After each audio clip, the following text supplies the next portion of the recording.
7ਵੀਂ ਸ਼੍ਰੇਣੀ ਵਿੱਚ ਪੜ੍ਹ ਰਹੇ ਵਿਦਿਆਰਥੀਆਂ ਦਾ ਨਿੱਘਾ ਸਵਾਗਤ ਕਰਦੀ ਹਾਂ ਤੇ ਜੀ ਆਇਆਂ ਨੂੰ ਆਖਦੀ ਹਾਂ। ਵਿਦਿਆਰਥੀਓ, ਨਵੀਂ ਉਡਾਨ ਪੰਜਾਬੀ ਪਾਠ ਪੁਸਤਕ 7 ਦਾ ਪਾਠ ਨੰਬਰ 3 ਅਸੀਂ ਕੱਲ੍ਹ ਸ਼ੁਰੂ ਕੀਤਾ ਸੀ, ਚੰਗੀ ਕਿਸਮਤ ਭੈੜੀ ਕਿਸਮਤ, ਜੋ ਕਿ ਪੰਨਾ ਨੰਬਰ 21 ਦੇ ਉੱਤੇ ਸ਼ੁਰੂ ਹੁੰਦਾ ਹੈ। ਖੋਲੋ ਪੁਸਤਕਾਂ, ਇਸ ਪਾਠ ਨੂੰ ਅੱਗੇ ਪੜ੍ਹਦੇ ਹਾਂ। ਇਹਦਾ ਪਾਠ ਦਾ ਪਠਨ ਸ਼ੁਰੂ ਕਰਦੇ ਹਾਂ। ਪੰਨਾ ਨੰਬਰ 21 ਅਸੀਂ ਕੱਲ੍ਹ ਪੜ੍ਹ ਚੁੱਕੇ ਸੀ ਕਿ ਅਸੀਂ ਆਮ ਹੀ ਆਪਣੀ ਬੋਲਚਾਲ ਦੇ ਵਿੱਚ ਕਿਸਮਤ ਸ਼ਬਦ ਦੀ ਬਾਰ-ਬਾਰ ਵਰਤੋਂ ਕਰਦੇ ਹਾਂ। ਜੇ ਕੰਮ ਚੰਗਾ ਹੋਵੇ ਤੇ ਕਹਿੰਦੇ ਹਾਂ ਕਿਸਮਤ ਚੰਗੀ ਹੈ, ਜੇ ਨਾ ਚੰਗਾ ਹੋਵੇ, ਮਾੜਾ ਹੋ ਜੇ ਤੇ ਸਾਰਾ ਕਿਸਮਤ ਦੇ ਉੱਪਰ ਦੋਸ਼ ਮੜ ਦਿੰਦੇ ਹਾਂ, ਕਹਿੰਦੇ ਹਾਂ ਕਿਸਮਤ ਹੀ ਮਾੜੀ ਹੈ ਜਾਂ ਕਿਸਮਤ ਹੀ ਭੈੜੀ ਹੈ। ਹੁਣ ਕਹਿੰਦੇ ਵੀ ਹਰ ਘਟਨਾ ਦੇ ਪਿੱਛੇ ਕੋਈ ਨਾ ਕੋਈ ਕਾਰਨ ਜ਼ਰੂਰ ਹੁੰਦਾ ਹੈ। ਕਾਰਨ ਤੋਂ ਬਿਨਾਂ ਘਟਨਾ ਨਹੀਂ ਵਾਪਰਦੀ। ਜਿਵੇਂ ਅਸੀਂ ਅੱਗ ਬਾਲਣੀ ਹੋਵੇ ਗੈਸ ਦੇ ਉੱਪਰ ਤੇ ਗੈਸ ਨੂੰ ਔਨ ਕਰਕੇ ਲਾਈਟਰ ਦੀ ਵਰਤੋਂ ਕਰਦੇ ਹਾਂ ਤਾਂ ਕਿ ਚੰਗਿਆੜੀ ਨੂੰ ਗੈਸ ਛੂਹੇ ਤੇ ਅੱਗ ਬਲੇ। ਇਸੇ ਤਰ੍ਹਾਂ ਬਿਜਲੀ ਦਾ ਬਲਬ ਵੀ ਬਿਜਲੀ ਦੇ ਪ੍ਰਵਾਹ ਨਾਲ ਜਗਦਾ ਹੈ। ਬਟਨ ਬੰਦ ਕਰਨ ਤੇ ਉਹ ਪ੍ਰਵਾਹ ਰੁਕ ਜਾਂਦਾ ਹੈ ਤੇ ਬਿਜਲੀ ਬੰਦ। ਬਟਨ ਔਨ ਕਰਨ ਤੇ, ਸਵਿਚ ਔਨ ਕਰਨ ਤੇ ਉਹ ਪ੍ਰਵਾਹ ਇੱਕਦਮ ਦੌੜਦਾ ਹੈ, ਉਹ ਕਰੰਟ ਤੇ ਬਲਬ ਜਗ ਜਾਂਦਾ ਹੈ। ਪੰਨਾ ਨੰਬਰ 22 ਤੇ ਸ਼ੁਰੂ ਕਰਦੇ ਹਾਂ। ਹਰ ਘਟਨਾ ਦੇ ਪਿੱਛੇ ਕੋਈ ਨਾ ਕੋਈ ਕਾਰਨ ਹੁੰਦਾ ਹੈ। ਅਕਾਰਨ ਭਾਵ ਬਿਨਾਂ ਕਿਸੇ ਕਾਰਨ ਤੋਂ ਕੋਈ ਘਟਨਾ ਨਹੀਂ ਵਾਪਰਦੀ। ਥੋੜ੍ਹੀ ਜਿਹੀ ਕੋਸ਼ਿਸ਼ ਨਾਲ ਇਹ ਕਾਰਨ ਲੱਭਿਆ ਜਾ ਸਕਦਾ ਹੈ। ਸਿਆਣੇ ਦੱਸਦੇ ਹਨ ਕਿ ਅੱਗ ਲੱਗਣ ਵਾਸਤੇ 3 ਚੀਜ਼ਾਂ ਦੀ ਲੋੜ ਪੈਂਦੀ ਹੈ: ਬਾਲਣ, ਹਵਾ ਅਤੇ ਤਾਪਮਾਨ। ਬਾਲਣ ਤੋਂ ਭਾਵ ਬਲਨਸ਼ੀਲ ਸਮੱਗਰੀ ਅਤੇ ਤਾਪਮਾਨ ਤੋਂ ਭਾਵ ਹੈ ਉਚਿਤ ਗਰਮੀ। ਇਹ ਦੋਵੇਂ ਹਵਾ ਭਾਵ ਆਕਸੀਜਨ ਦੀ ਮੌਜੂਦਗੀ ਵਿੱਚ ਹੀ ਬਲ ਸਕਦੇ ਹਨ। ਇਕੱਲੇ ਇਹ ਤਿੰਨੋਂ ਅੱਗ ਨਹੀਂ ਬਣ ਸਕਦੇ। ਬਾਲਣ, ਹਵਾ ਤੇ ਗਰਮੀ ਤਿੰਨੋਂ ਵੱਖ-ਵੱਖ ਰੂਪ ਵਿੱਚ ਵੀ ਕਦੇ ਨਹੀਂ ਬਲਦੇ। ਇਹਨਾਂ 'ਚੋਂ ਕੋਈ ਦੋ ਵੀ ਕੁਝ ਨਹੀਂ ਕਰ ਸਕਦੇ, ਜਿਵੇਂ ਹਵਾ ਤੇ ਬਾਲਣ, ਬਾਲਣ ਤੇ ਗਰਮੀ, ਗਰਮੀ ਤੇ ਹਵਾ ਆਪਣੇ ਆਪ ਵਿੱਚ ਨਹੀਂ ਬਲ ਸਕਦੇ। ਅੱਗ ਲੱਗਣ ਲਈ ਬਾਲਣ, ਹਵਾ ਤੇ ਗਰਮੀ ਤਿੰਨਾਂ ਦੀ ਹੀ ਲੋੜ ਪੈਂਦੀ ਹੈ। ਸੋ 3 ਮੁੱਖ ਚੀਜ਼ਾਂ ਚਾਹੀਦੀਆਂ ਹਨ ਜਦੋਂ ਅੱਗ ਬਾਲਣੀ ਹੋਵੇ। ਬਾਲਣ ਜ਼ਰੂਰੀ ਹੈ, ਹਵਾ ਜ਼ਰੂਰੀ ਹੈ ਤੇ ਤਾਪਮਾਨ ਉਚਿਤ ਹੋਵੇ, ਉਨੀ ਕੁ ਗਰਮੀ ਜਿਹਦੇ ਵਿੱਚ ਅੱਗ ਬਲ ਸਕੇ।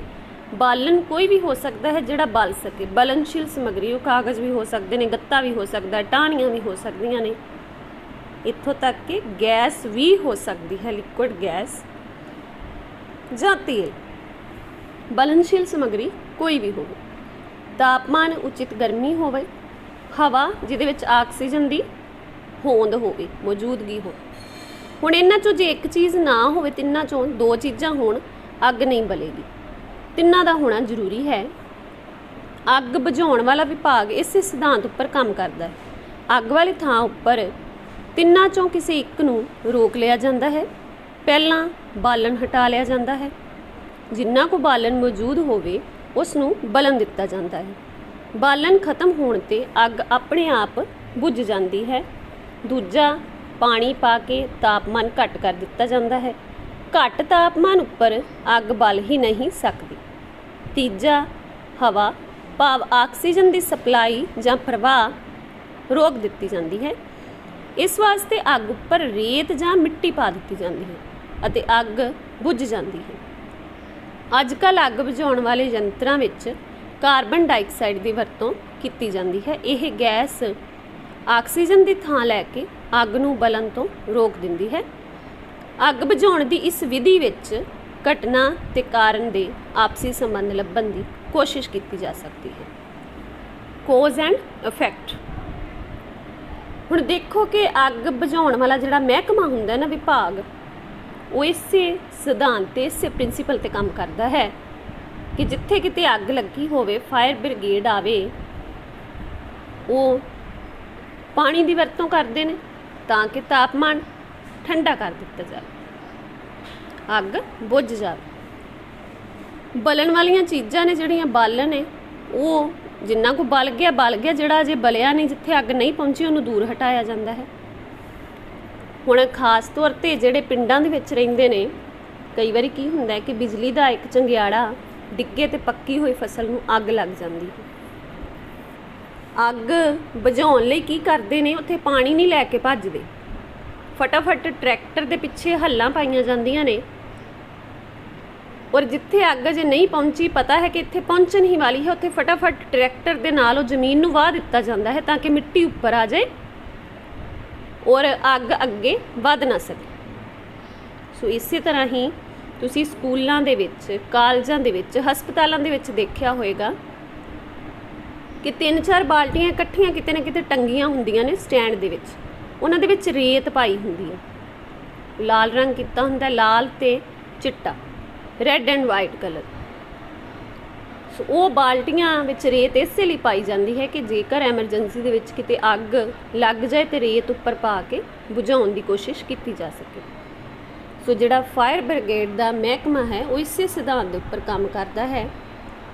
ਆਕਸੀਜਨ ਦੀ ਸਪਲਾਈ ਰੋਕੀ ਜਾਂਦੀ ਹੈ, ਕਾਰਬਨ ਡਾਈਆਕਸਾਈਡ ਦੀ ਵਰਤੋਂ ਕੀਤੀ ਜਾਂਦੀ ਹੈ, ਜਾਂ ਫਿਰ ਅੱਗ ਦੇ ਉੱਪਰ ਰੇਤ ਜਾਂ ਮਿੱਟੀ ਪਾ ਦਿੱਤੀ ਜਾਂਦੀ ਹੈ, ਜਿਹਦੇ ਨਾਲ ਹਵਾ ਦੇ ਵਿੱਚ ਜਿਹੜੀ ਆਕਸੀਜਨ ਦੀ ਮਾਤਰਾ ਹੈ ਉਹ ਫਿਰ ਘਟਣੀ ਸ਼ੁਰੂ ਹੋ ਜਾਂਦੀ। ਜਦੋਂ ਉਸ ਜਗ੍ਹਾ ਦੇ ਉੱਤੇ ਮਿੱਟੀ ਪੈਣ ਲੱਗ ਗਈ, ਰੇਤ ਪੈਣ ਲੱਗ ਗਈ, ਤੇ ਉੱਥੇ ਉਹਨੂੰ ਆਕਸੀਜਨ ਨਹੀਂ ਮਿਲ ਰਹੀ, ਫਿਰ ਉਹ ਅੱਗ ਬੁਝਦੀ ਹੈ। ਇਸੇ ਤਰ੍ਹਾਂ ਕਿਸੇ ਬੀਜ ਦੇ ਪੁੰਗਰਨ ਤੇ ਉੱਗਣ ਵਾਸਤੇ ਹਵਾ, ਨਮੀ ਤੇ ਮਿੱਟੀ ਦੀ ਲੋੜ ਪੈਂਦੀ ਹੈ। ਨਮੀ ਤੋਂ ਬਿਨਾਂ ਕੋਈ ਬੀਜ ਨਹੀਂ ਫੁੱਟ ਸਕਦਾ, ਹਵਾ ਤੋਂ ਬਿਨਾਂ ਵੀ ਕੁਝ ਨਹੀਂ ਉਗਾਇਆ ਜਾ ਸਕਦਾ। ਹਵਾ ਤੇ ਨਮੀ ਤੋਂ ਇਲਾਵਾ ਕਿਸੇ ਵੀ ਬੀਜ ਨੂੰ ਉਪਯੁਕਤ ਤਾਪਮਾਨ ਦੀ ਵੀ ਲੋੜ ਪੈਂਦੀ ਹੈ। ਇੱਕ ਸਹੀ ਮੌਸਮ ਰਾਖਵਾਂ ਹੁੰਦਾ ਹੈ। ਇਹ ਕੰਮ ਕੁਦਰਤ ਕਰਦੀ ਹੈ। ਕੁਦਰਤ ਵਿੱਚ ਸਿਰਫ ਸਹੀ ਮੌਸਮ ਵਿੱਚ ਬੀਜੇ ਬੂਟਿਆਂ ਨੂੰ ਹੀ ਫੁੱਲ ਪੈਂਦੇ ਹਨ ਤੇ ਫਲ ਲੱਗਦੇ ਹਨ। ਇਹ ਸਭ ਕੁਝ ਘਟਨਾ ਤੇ ਕਾਰਨ ਦੇ ਅਚੂਕ ਸੰਬੰਧ ਕਾਰਨ ਹੀ ਵਾਪਰਦਾ ਹੈ। ਇਸ ਦਾ ਕਿਸਮਤ ਨਾਲ ਕੋਈ ਸੰਬੰਧ ਨਹੀਂ ਹੁੰਦਾ, ਪਰ ਹਰ ਘਟਨਾ ਦਾ ਕਿਸੇ ਨਾ ਕਿਸੇ ਕਾਰਨ ਨਾਲ ਸੰਬੰਧ ਜ਼ਰੂਰ ਹੁੰਦਾ ਹੈ। ਹੁਣ ਕੋਈ ਬੀਜ ਅਸੀਂ ਉਗਾਉਣਾ ਹੈ, ਉਹਦੇ ਵਾਸਤੇ ਵੀ 3 ਚੀਜ਼ਾਂ ਦੀ ਲੋੜ ਹੈ। ਹਵਾ ਚਾਹੀਦੀ ਹੈ, ਨਮੀ ਚਾਹੀਦੀ ਹੈ ਤੇ ਮਿੱਟੀ। ਨਮੀ ਮੋਇਸਚਰਾਈਜ਼ਰ ਹੈ, ਨਮੀ ਤੋਂ ਬਿਨਾਂ ਕੋਈ ਵੀ ਬੀਜ ਨਹੀਂ ਉੱਗੇਗਾ। ਹਵਾ ਤੋਂ ਬਿਨਾਂ ਉਂਝ ਹੀ ਕੁਝ ਉਗਾਇਆ ਨਹੀਂ ਜਾ ਸਕਦਾ, ਤੇ ਹਵਾ ਤੇ ਨਮੀ ਤੋਂ ਬਿਨਾਂ ਕਿਸੇ ਬੀਜ ਨੂੰ ਉੱਗਣ ਲਈ ਉਹਦਾ ਤਾਪਮਾਨ ਹੈ, ਜਿਹੜਾ ਸਹੀ ਤਾਪਮਾਨ ਹੈ, ਉਹਦੀ ਵੀ ਲੋੜ ਪੈਂਦੀ, ਟੈਂਪਰੇਚਰ ਦੀ। ਸੋ ਸਹੀ ਮੌਸਮ ਇਸੇ ਕਰਕੇ ਰਾਖਵਾਂ ਹੁੰਦਾ ਹੈ। ਜੇ ਹੁਣ ਤੁਸੀਂ ਕਹੋ ਕਿ ਕਣਕ ਦੀ ਫਸਲ ਦੀ ਕਟਾਈ ਹੋ ਚੁੱਕੀ ਹੈ ਤੇ ਫਿਰ ਆਪਾਂ ਕਣਕ ਬੀਜ ਦਈਏ, ਤੇ ਹੁਣ ਮੌਸਮ ਜਿਹੜਾ ਹੈ ਉਹ ਗਰਮੀ ਦਾ ਆ ਰਿਹਾ, ਸੋ ਕਣਕ ਨਹੀਂ ਉੱਗ ਸਕੇਗੀ। ਜੇ ਉੱਗੇਗੀ ਤੇ ਉਹ ਝਾੜ ਨਹੀਂ ਹੋਏਗਾ, ਉਸ ਤਰੀਕੇ ਨਾਲ ਉਹ ਫਸਲ ਨਹੀਂ ਵੱਧ ਸਕੇਗੀ ਜਿਹੋ ਜਿਹੀ ਉਹ ਆਪਣੇ ਮੌਸਮ ਮੁਤਾਬਕ ਸਿਆਲ ਦੇ ਵਿੱਚ ਉੱਗਦੀ ਹੈ, ਵੱਧਦੀ ਹੈ ਔਰ ਉਹਨੂੰ ਫਲ ਪੈਂਦਾ ਹੈ। ਇਸੇ ਤਰ੍ਹਾਂ ਝੋਨੇ ਨੂੰ ਪਾਣੀ ਦੀ ਬਹੁਤ ਲੋੜ ਹੁੰਦੀ ਹੈ। ਉਹ ਹੁਣ ਅਸੀਂ ਗਰਮੀ 'ਚ ਲਗਾਉਂਦੇ ਹਾਂ, ਔਰ ਅਗਰ ਉਹਨੂੰ ਅਸੀਂ ਸਰਦੀ ਵਿੱਚ ਲਗਾਉਣ ਦੀ ਕੋਸ਼ਿਸ਼ ਕਰੀਏ ਵੀ ਉਦੋਂ ਪਾਣੀ ਥੋੜ੍ਹਾ ਲਾਇਆ ਸਰ ਜੇਗਾ, ਕਿ ਗਰਮੀ ਨਹੀਂ ਹੁੰਦੀ, ਠੰਡ ਹੁੰਦੀ ਹੈ, ਤੇ ਉਹ ਬਿਲਕੁਲ ਨਹੀਂ ਹੋਏਗਾ। ਉਚਿਤ ਤਾਪਮਾਨ ਬਹੁਤ ਹੀ ਜ਼ਰੂਰੀ ਹੈ ਕਿਸੇ ਬੀਜ ਦੇ ਉੱਗਣ ਲਈ, ਪੁੰਗਰਨ ਲਈ, ਫੁੱਟਣ ਲਈ।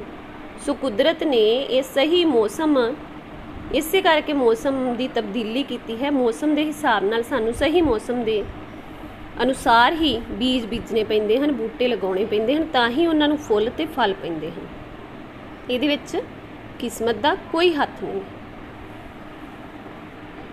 ਜਦੋਂ ਹੁਣ ਤੁਸੀਂ ਕਿਤੇ ਬਿਮਾਰ ਹੋ ਜਾਓ ਤਾਂ ਕੀ ਕਰਦੇ ਹੋ? ਤੁਸੀਂ ਡਾਕਟਰ ਕੋਲ ਜਾਂਦੇ ਹੋ।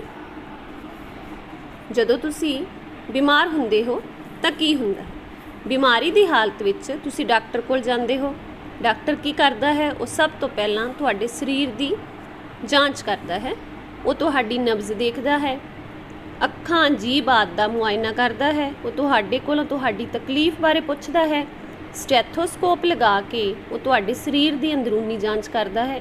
ਇਹ ਸਭ ਕੁਝ ਤੁਹਾਡੀ ਬਿਮਾਰੀ ਦੇ ਕਾਰਨ ਲੱਭਣ ਲਈ ਕਰਦਾ ਹੈ। ਦਵਾਈ ਦੇਣ ਲਈ ਉਸ ਵਾਸਤੇ ਜਾਣਨਾ ਬਹੁਤ ਜ਼ਰੂਰੀ ਹੈ ਕਿ ਬਿਮਾਰੀ ਦਾ ਕਾਰਨ ਕੀ ਹੋ ਸਕਦਾ ਹੈ। ਕਈ ਵਾਰੀ ਇੰਨਾ ਵੀ ਕਾਫੀ ਨਹੀਂ ਹੁੰਦਾ। ਬਿਮਾਰੀ ਦਾ ਕਾਰਨ ਜਾਣਨ ਲਈ ਉਸ ਨੂੰ ਸਰੀਰ ਦੇ ਐਕਸ-ਰੇ, ਸਕੈਨ ਚਿੱਤਰ, ਦਿਲ ਦੀ ਧੜਕਣ ਦਾ ਚਿੱਤਰ, ECG ਅਤੇ ਕੁਝ ਵਿਸ਼ੇਸ਼ ਹਾਲਾਤ ਵਿੱਚ ਦਿਮਾਗ ਦੀਆਂ ਬਿਜਲਈ ਤਰੰਗਾਂ ਦੇ ਚਿੱਤਰ EEG ਦੀ ਲੋੜ ਪੈਂਦੀ ਹੈ। ਇਸ ਤੋਂ ਬਿਨਾਂ ਖੂਨ, ਥੁੱਕ, ਪਿਸ਼ਾਬ ਆਦਿ ਦੀ ਜਾਂਚ ਵੀ ਕਰਵਾਈ ਜਾਂਦੀ ਹੈ। ਡਾਕਟਰ ਇਸ ਜਾਂਚ ਪੜਤਾਲ ਦੇ ਵਿਸ਼ਲੇਸ਼ਣ ਤੋਂ ਬਾਅਦ ਹੀ ਬਿਮਾਰੀ ਦਾ ਕਾਰਨ ਲੱਭਦਾ ਹੈ। ਜਦੋਂ ਅਸੀਂ ਢਿੱਲੇ ਮੱਠੇ ਹੋ ਜਾਈਏ, ਸਿੱਕ ਹੋਈਏ, ਬਿਮਾਰ ਹੋ ਜਾਈਏ ਤੇ ਅਸੀਂ ਡਾਕਟਰ ਕੋਲ ਜਾਂਦੇ ਹਾਂ। ਹੁਣ ਸਭ ਤੋਂ ਪਹਿਲਾਂ ਉਹ ਸਰੀਰ ਦੀ ਜਾਂਚ ਕਰਦਾ ਹੈ। ਡਾਕਟਰ ਨਬਜ਼ ਜ਼ਰੂਰ ਚੈੱਕ ਕਰਦਾ ਹੈ, ਟੈਂਪਰੇਚਰ ਚੈੱਕ ਕਰਦਾ ਹੈ, ਸਟੈਥੋਸਕੋਪ ਲਗਾ ਕੇ ਤੁਹਾਡਾ ਸਾਹ, ਧੜਕਣ ਆਦਿ ਪਰਖਦਾ ਹੈ, ਜੀਭ ਦਾ ਮੁਆਇਨਾ ਕਰਦਾ। ਕਹਿ ਦਿੰਦੇ ਨੇ ਨਾ, ਮੂੰਹ ਖੋਲੋ, ਅੱਖਾਂ ਦੇ ਵਿੱਚ ਟੋਰਚਾਂ ਮਾਰ ਕੇ ਦੇਖਣ ਦੀ ਕੋਸ਼ਿਸ਼ ਕਰਦੇ ਨੇ। ਫਿਰ ਉਹ ਪੁੱਛੇਗਾ ਤੁਹਾਨੂੰ ਤਕਲੀਫ ਬਾਰੇ। ਸੋ ਉਹਦਾ ਯਤਨ ਕੀ ਹੁੰਦਾ ਹੈ ਕਿ ਬਿਮਾਰੀ ਦਾ ਕਾਰਨ ਲੱਭਿਆ ਜਾਵੇ। ਦਵਾਈ ਦੇਣ ਲਈ ਉਹਦੇ ਲਈ ਇਹ ਸਾਰੀਆਂ ਚੀਜ਼ਾਂ ਦਾ ਜਾਣਨਾ ਜ਼ਰੂਰੀ ਹੈ। ਕਈ ਵਾਰੀ ਉਹਨੂੰ ਨਾ ਪਤਾ ਲੱਗ ਰਿਹਾ ਹੋਵੇ ਕਿ ਇਸ ਬਿਮਾਰੀ ਦੇ ਕੀ ਲੱਛਣ ਹਨ ਜਾਂ ਕਿਉਂ ਇਹ ਰੋਗ ਵੱਧ ਰਿਹਾ ਹੈ, ਫਿਰ ਉਹ ਸਰੀਰ ਦੇ ਐਕਸਰੇ ਜਾਂ ਸਕੈਨ ਵਗੈਰਾ ਕਰਾਉਣ ਲਈ ਕਹੇਗਾ। ਕਈ ਵਾਰੀ ECG ਵੀ ਕਹਿ ਦਿੰਦੇ ਨੇ। ਕਈ ਵਾਰੀ ਕੰਡੀਸ਼ਨ ਜ਼ਿਆਦਾ ਕ੍ਰਿਟੀਕਲ ਹੋਵੇ, ਸੀਰੀਅਸ ਹੋਵੇ, ਗੰਭੀਰ ਹੋਵੇ ਤੇ EEG ਵੀ ਕਹਿ ਦਿੰਦੇ ਨੇ, ਜੋ ਦਿਮਾਗ ਦੀ ਹੁੰਦੀ ਹੈ। ਇਸ ਤੋਂ ਬਿਨਾਂ ਹੋਰ ਬਹੁਤ ਸਾਰੇ ਟੈਸਟ ਨੇ। ਖੂਨ ਦਾ ਟੈਸਟ ਹੁੰਦਾ, ਥੁੱਕ ਦਾ ਹੁੰਦਾ, ਪਿਸ਼ਾਬ ਦਾ ਹੁੰਦਾ। ਉਹ ਟੈਸਟ ਸਾਰੇ ਕਰਵਾ ਕੇ ਜਾਂਚ ਪੜਤਾਲ ਕੀਤੀ ਜਾਂਦੀ ਹੈ ਕਿ ਆਖਰਕਾਰ ਕੀ ਰੋਗ ਹੈ ਤੇ ਕਾਰਨ ਕੀ ਹਨ। ਇਸ ਦੇ ਪਿੱਛੇ ਕਾਰਨ ਕੀ ਹਨ, ਕਾਰਨ ਲੱਭੇ ਜਾਂਦੇ ਹਨ, ਫਿਰ ਹੀ ਇਲਾਜ ਸ਼ੁਰੂ ਹੁੰਦਾ ਹੈ। ਬਾਕੀ ਦਾ ਪਾਠ ਆਪਾਂ ਕੱਲ੍ਹ ਕਰਦੇ ਹਾਂ। ਅੱਜ ਲਈ ਇੰਨਾ ਹੀ। ਆਸ ਕਰਦੀ ਹਾਂ ਚੰਗਾ ਲੱਗਾ ਹੋਵੇਗਾ। ਕੱਲ੍ਹ ਨੂੰ ਫਿਰ ਮਿਲਦੇ ਹਾਂ। ਧੰਨਵਾਦ।